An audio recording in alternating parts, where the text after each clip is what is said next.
Take a nice walk, my husband James called out mockingly from the driver's seat, his family laughing along with him. I stood there in disbelief, one hand on my 8-month pregnant belly, as their luxury SUV pulled away from the remote gas station. The blazing Florida sun beat down as I watched their taillights disappear, headed toward their beach resort vacation without me. My name is Kayla Thompson, and until that moment, I thought I knew what betrayal felt like. But watching my husband of 3 years abandon his pregnant wife at a gas station in the middle of nowhere, that was a whole new level of cruelty. His mother Diana and sister Ashley were in the back seat, and I could still see their smirking faces as they drove off. It had started as a normal bathroom break during our road trip to Daytona Beach. I'd asked James to wait while I used the restroom, as walking was becoming increasingly difficult in my 3rd trimester. When I came out, I saw them all laughing and pointing at me through the car windows. Before I could reach the vehicle, they drove away, leaving me stranded in the scorching heat. The gas station owner, Tom, an older gentleman with kind eyes, witnessed the whole thing. He immediately brought me inside the air-conditioned store and offered me a cold drink. "I've got security cameras covering the whole property," he said, his voice tight with anger.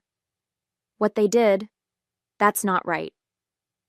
I sat in his small office trying to process what had just happened. My phone was in the car, along with my purse and everything else. I was literally stranded with nothing but the sundress I was wearing. Tom's wife, Barbara, who helped run the store, brought me some water and crackers. "I'm calling the local news," Barbara declared, her face flushed with righteous anger. "People need to see this. What kind of man leaves his pregnant wife stranded, and his family laughing about it? This isn't right." I should have felt embarrassed or tried to stop her. Instead, I felt a strange sense of calm wash over me. Let them call the news. Let everyone see exactly what kind of man James Wilson really was. As I rubbed my swollen belly, feeling my baby girl kick, I knew this wasn't just about me anymore. This was about protecting my daughter from a family that thought cruelty was amusing. Looking back, there had been warning signs about James and his family from the beginning. When we first met at a charity gala 3 years ago, James seemed different from his family, kinder, more genuine. He was a corporate executive at Florida Values Insurance, a company that prided itself on traditional family principles. I was a kindergarten teacher who loved my work with children.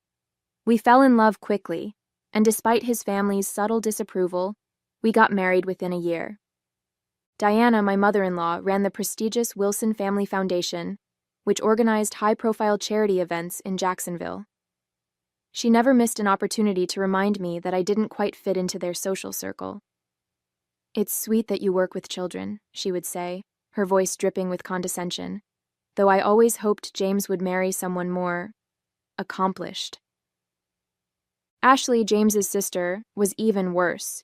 She'd orchestrated countless social situations designed to humiliate me, like the time she invited me to a casual lunch that turned out to be a formal charity board meeting, leaving me mortified in my simple sundress among women in designer suits. "Oh, I must have forgotten to mention the dress code," she'd said with a smirk.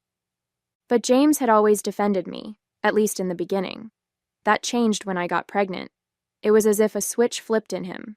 Suddenly, he started agreeing with his mother's criticism, laughing at his sister's cruel jokes, and treating me like I was an embarrassment. Tom's voice brought me back to the present. "The news crew will be here in about an hour," he said, checking his phone. "And I've got the security footage ready. Shows everything clear as day." Barbara handed me another bottle of water.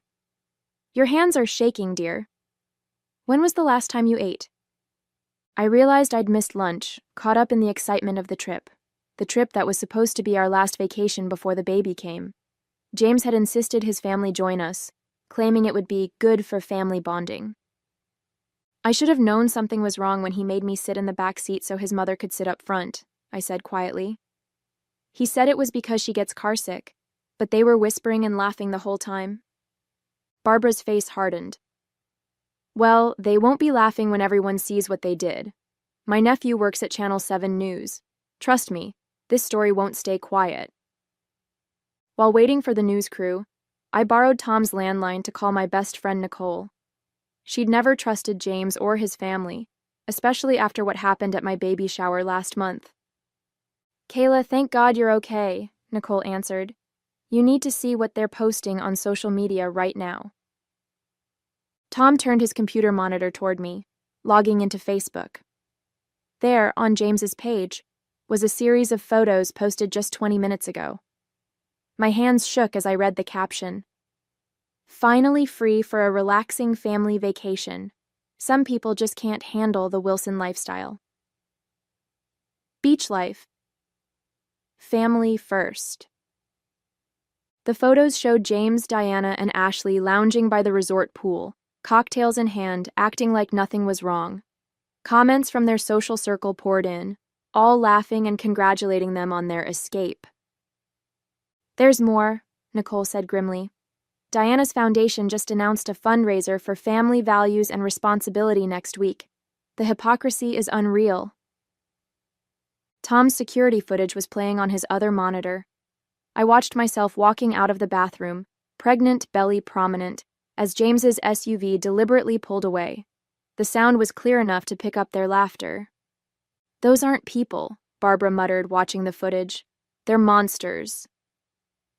My phone was still in the car, along with my hospital bag, the bag I'd packed carefully with everything I might need, given how close I was to my due date. The realization hit me hard. They hadn't just abandoned me. They'd deliberately put my baby at risk. A sharp pain shot through my abdomen. Barbara noticed immediately and grabbed my hand. "Honey, are you having contractions?" "Just Braxton Hicks," I assured her, but another pain made me gasp. "At least I think they are." Tom was already on the phone with emergency services. "Better safe than sorry," he said. "The nearest hospital is 40 minutes away." As if on cue, a local news van pulled into the parking lot. The reporter, a woman named Jennifer Parker, took one look at my condition and made an executive decision. "We're getting you to the hospital first," she said firmly. "We can do the interview there. This story isn't just about abandonment anymore. It's about endangering an unborn child." As they helped me into the news van, I saw more media vehicles approaching. Apparently, the story had already caught attention. My hands shook as another contraction hit, this one stronger than before. "The doctors will take good care of you," Jennifer assured me, holding my hand as they drove. "And we'll make sure everyone knows exactly what kind of people the Wilsons really are." Looking out the window at the gathering media circus, I realized this had become much bigger than just me. Sometimes, the worst moments in our lives lead to unexpected justice. The hospital's maternity ward became an unexpected headquarters for what was quickly turning into a viral news story. My contractions had subsided. False labor brought on by stress, the doctors said, but they wanted to keep me overnight for observation. By evening, the security footage from the gas station had hit every major news outlet in Florida. "Mrs. Wilson," a nurse said, poking her head into my room, "there are more reporters asking to speak with you. Should I send them away?" I was about to answer when my phone lit up. Nicole had brought it to me after retrieving it from the resort where James and his family were staying. A staff member had found it in their room and, after seeing the news, reached out to help. "Kayla, turn on Channel 7 now," Nicole urged, her voice urgent. "They're interviewing Diana at the resort." The nurse helped me find the right channel. There was my mother-in-law, perfectly coiffed in her designer resort wear, trying to spin the story. "This is all a misunderstanding," Diana said smoothly to the reporter. "Kayla has been very emotional lately. Pregnancy hormones, you understand. She asked for some time alone, and we respected her wishes." The reporter wasn't buying it. "We have security footage showing your son and your family laughing as you drove away. Mrs. Thompson had no phone, no purse, and was 8 months pregnant in 95-degree heat. How do you explain that?" Diana's composed facade cracked slightly. "The footage must be misleading. Our family foundation has always stood for traditional values." The feed cut to the security video, showing their SUV pulling away as they laughed. The audio was crystal clear. "Take a nice walk," James's mocking voice rang out. My phone started buzzing with notifications. The Wilson Family Foundation's social media pages were being flooded with outraged comments. Their major donors were publicly withdrawing support. James's company, Florida Values Insurance, was trending on Twitter. "Your story's gone national," Jennifer Parker said, walking into my room with her camera crew. "People are furious. Do you want to make a statement?" I thought about James and his family, probably still lounging by the pool, thinking they were untouchable. I thought about other women who might be trapped in situations with people like them. "Yes," I said, sitting up straighter in the hospital bed. "I want to talk about what happened." The interview was raw and honest. I described how James's behavior had changed during my pregnancy, how his family had orchestrated this vacation to humiliate me. I talked about the baby bag with my medical information that they'd driven away with, showing how little they cared about my child's safety. As I spoke, more messages flooded in.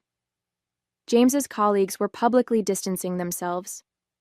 His company's CEO had released a statement saying they were deeply concerned about the incident and would be reviewing the situation. "Mrs. Thompson," Jennifer said gently, "your story has struck a nerve. Women across the country are sharing similar experiences of emotional abuse and abandonment. You've started a movement." I placed my hand on my belly, feeling my daughter kick. "I'm not doing this for revenge," I said to the camera. "I'm doing this because no one should have to experience what I did today, and my daughter needs to know that her mother stood up to bullies even when those bullies were family." By morning, the story had exploded beyond anything I could have imagined. Tom, the gas station owner, appeared on a national morning show, sharing how his security cameras had captured not just the abandonment, but a disturbing conversation before I'd come out of the bathroom. "They were planning it," Tom revealed to millions of viewers. The audio picked up the mother-in-law saying, "This will teach her to embarrass our family." They were laughing about leaving a pregnant woman stranded. Who does that? Nicole rushed into my hospital room, her face flushed with news. "Kayla, you need to see this. Someone leaked emails from Diana's foundation." She held up her tablet, showing me internal communications from the Wilson Family Foundation. The emails revealed a calculated campaign to isolate me from James, with Diana explicitly stating that a pregnant kindergarten teacher wasn't Wilson material. But the real bombshell came from Ashley's leaked texts to James. "Once the baby's born, we'll have grounds to claim she's an unfit mother. Your position at Florida Values Insurance and Mom's Foundation connections will make sure we get custody." The revelation hit me like a physical blow. This wasn't just about humiliating me. They'd been planning to take my baby. "Mrs. Thompson?" A man in a suit appeared at my door, introducing himself as Michael Roberts, Florida Values Insurance's Chief Ethics Officer. "May I speak with you privately?" After Nicole stepped out, he got straight to the point. "We've terminated James's employment, effective immediately. Our company cannot be associated with someone who would endanger a pregnant woman and deliberately plan to separate a mother from her child." He handed me a folder. "These are screenshots from James's company email, showing he used corporate resources to research custody lawyers specializing in maternal fitness cases. We're turning everything over to your legal team." My hands shook as I read through the documents. James had been laying groundwork for months, documenting every small mistake I made, planning to use my emotional instability against me. "One more thing," Michael added, his expression grave.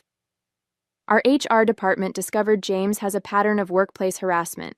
Several female employees have now come forward with complaints they were previously afraid to file. This goes beyond your situation, Mrs. Thompson. You've exposed a systemic problem." As he left, Jennifer Parker returned with breaking news. Diana's largest charity partners were publicly cutting ties with the Wilson Family Foundation. The prestigious country club where they held their social events had revoked their membership. Their carefully constructed world of influence was crumbling. "The resort just asked them to leave," Jennifer reported. "Their guests were complaining about sharing space with those horrible people from the news. They're being escorted out as we speak." My phone buzzed. A message from an unknown number. It was from James's assistant at Florida Values Insurance. I saved the dash cam footage from his company car. He and his mother were planning this for weeks. I couldn't stay silent anymore. I looked out my hospital window at the gathering media crews, thinking about how quickly truth can come to light. The Wilsons had planned to destroy me, but their own actions had destroyed themselves instead. The next day brought an unexpected visitor, James's former executive assistant, Amanda, clutching a thick folder and looking nervous. "I can't keep quiet anymore," she said, sinking into the chair beside my hospital bed. "The custody plan? It wasn't just about getting the baby. There's money involved, a lot of it." Amanda spread out documents across my bed, insurance policies, trust fund papers, and financial statements painted a disturbing picture. James and his family had taken out several policies related to my pregnancy, including a substantial life insurance policy I'd never known about. "They were planning to paint you as unstable," Amanda explained, her voice shaking. "The abandonment wasn't just cruelty, it was meant to provoke a stress reaction they could document.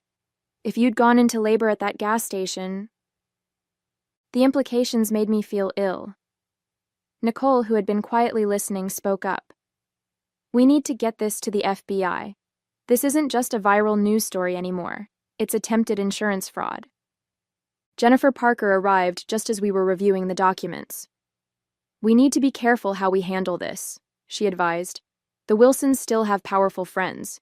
They're already trying to spin this as a publicity stunt." As if on cue, my phone lit up with a notification. Diana had posted a video statement on the Foundation's website, tears streaming down her perfectly made-up face.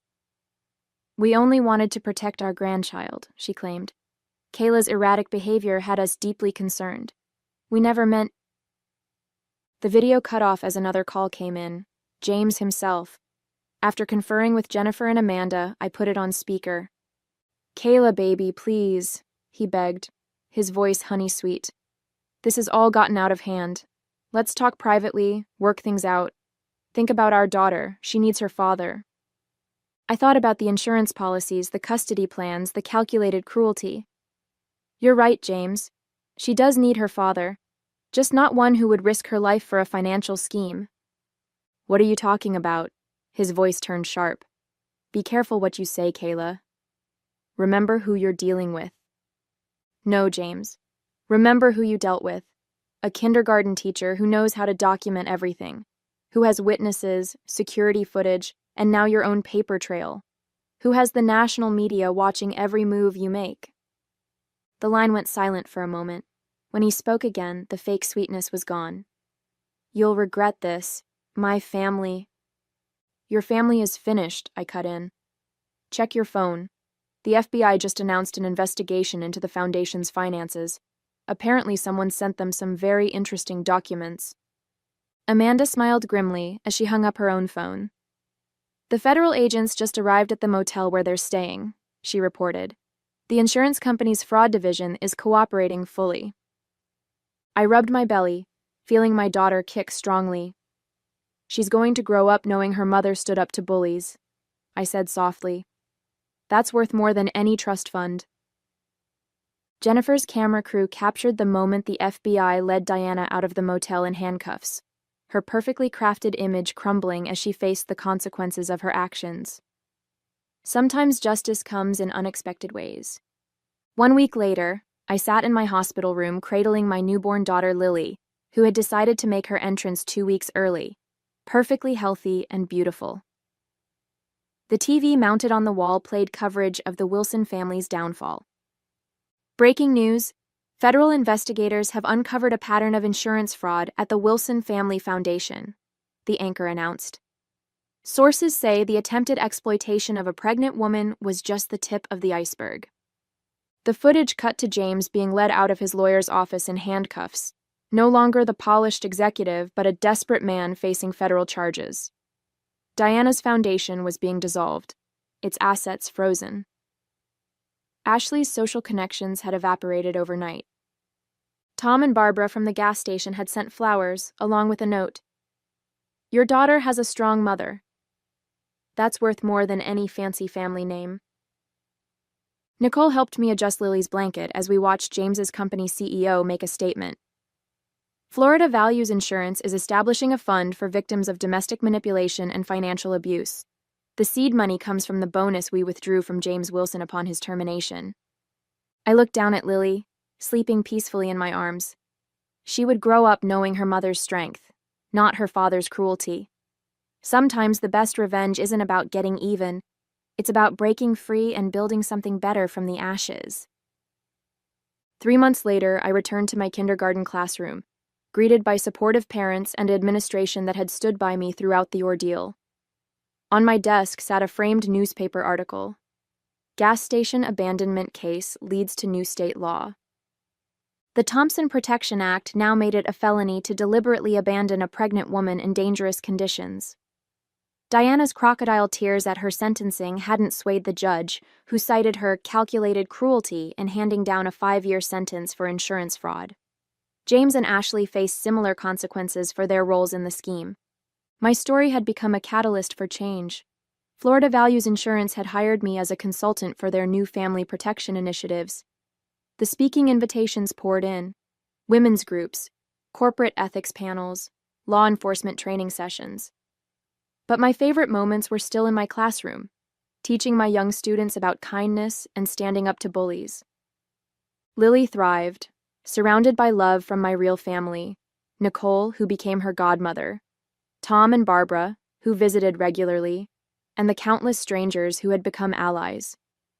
The Wilson family's social media accounts stayed silent, their once mighty influence reduced to a cautionary tale. "Remember," I told a reporter who asked about my message to others, "sometimes the worst moments in our lives lead us to our greatest strength." Lily will grow up knowing that her mother didn't just survive, she helped change things for the better.